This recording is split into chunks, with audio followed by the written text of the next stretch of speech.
Ms. Thaler. You have a right to speak this morning if you'd like. You don't have any obligation to speak, but if you'd like to choose to speak, now is the time to do it. Yes, I would like to say something. Go ahead. I'm innocent. You all, you're garbage. That's all, Your Honor. Ms. Thaler. Torrey Hart and Julissa Thaler had a 6-year-old son together, Eli Hart. The ex-couple had been going through a long and emotional custody dispute. The boy's father, who had warned the court about Thaler's history of drug abuse, paranoia, and hallucinations, was unsuccessful in winning the custody battle.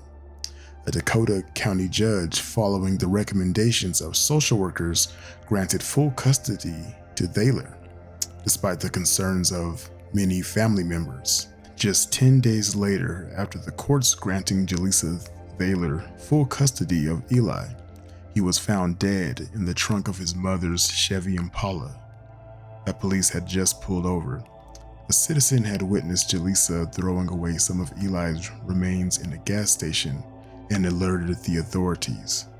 Just the day before, Julissa, his mother, fired as many as 9 shotgun shells into Eli Hart's young body. Mothers are typically loving and caring, especially when it comes to their children. How does something like this happen? How could a system designed to protect children fail so miserably?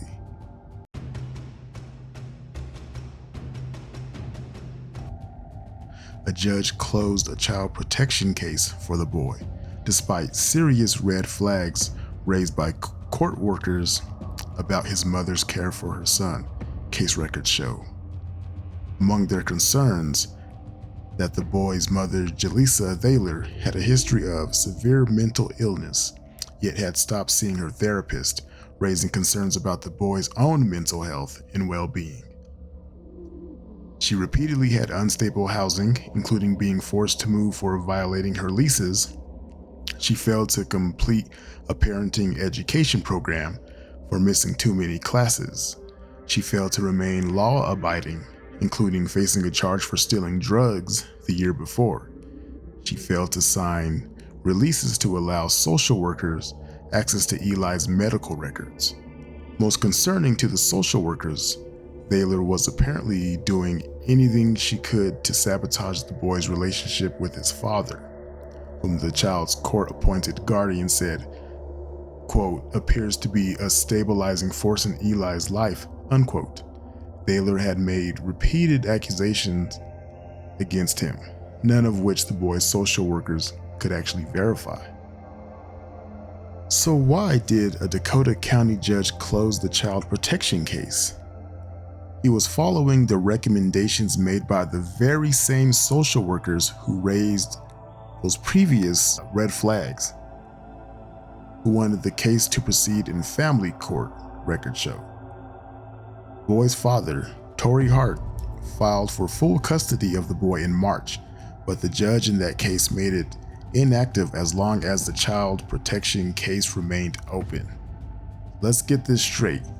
CPS, Child Protection Services, decided to not protect this child at all costs over some red tape, it sounds like. Wow, that's amazing. So the same people that raised the red flags and the concerns also deemed it necessary to proceed this case and not grant the father custody of this child. Ridiculous. Apparently, under state law, the only way for the custody case to move forward was to close the protection case. In Minnesota, child protection cases take precedence over almost any other case regarding a child's well-being. And this is a quote from Joanna Woolman, a Mitchell Hamlin School of Law professor. Quote, from a policy perspective, our legislators have said they think it should take precedent over some of these types of cases that may not be as urgent and may not be speaking as directly to child safety, end quote, she said. In a report to the court in the child protection case, it was written that although there continues to be an ongoing concern regarding Eli's emotional and mental well-being, This reporter does not currently have concerns about Eli's physical well-being in either parent's care. At the same time, the guardian expressed concern that Thaler was doing everything she can to prohibit contact between Eli and his father. Even so, she agreed the case should proceed in family court. It appeared that Julissa was very, very obsessed with Torrey Hart, Eli Hart's father. Even when she was being arrested for this crime, she kept mentioning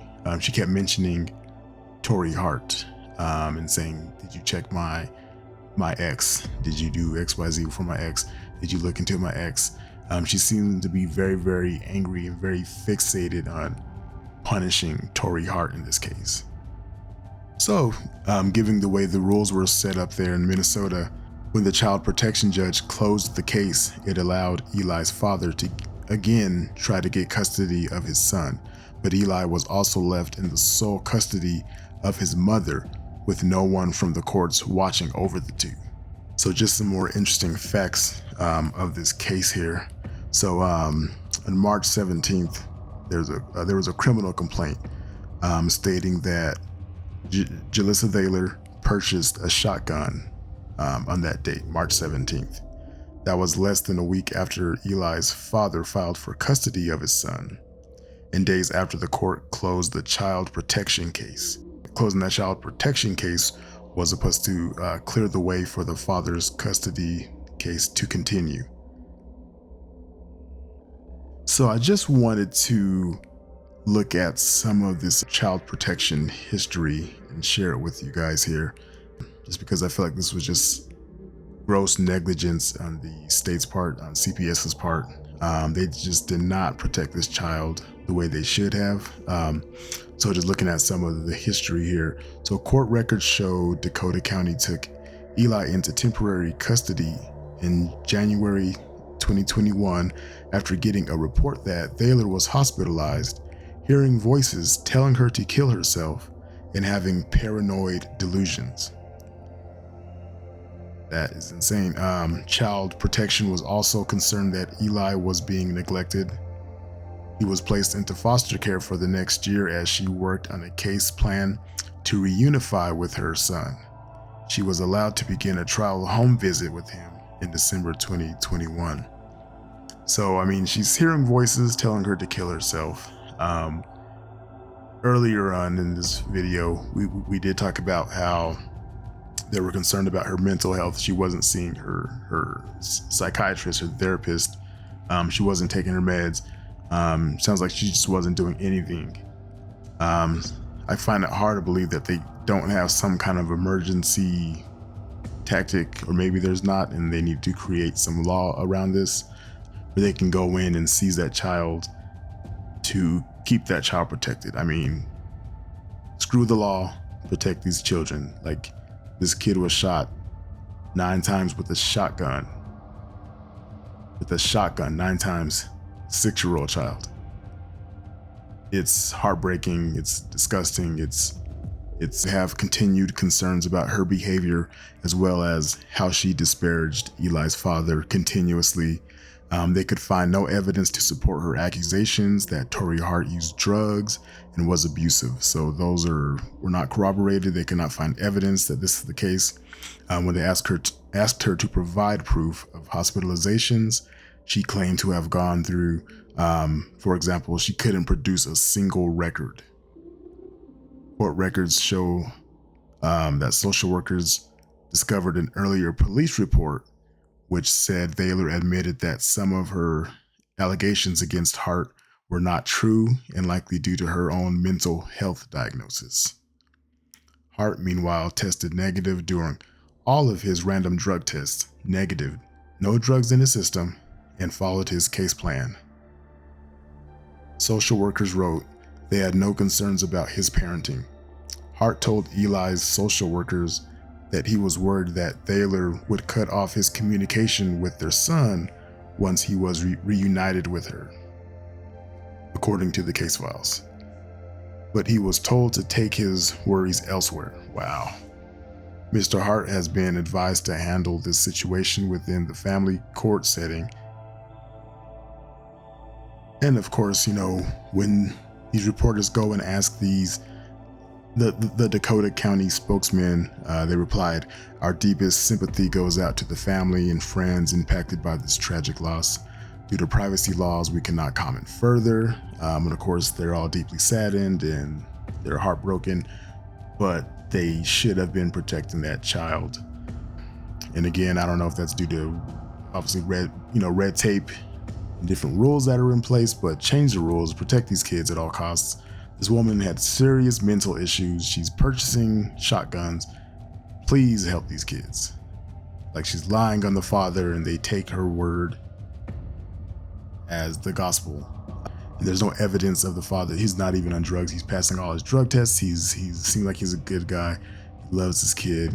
And this is where we're at. It's truly, truly heartbreaking. Truly heartbreaking. Julissa Thaler was sentenced to life in prison. At her sentencing, she was given the chance to speak, and you know what? I'll just play the video and let you hear what she had to say.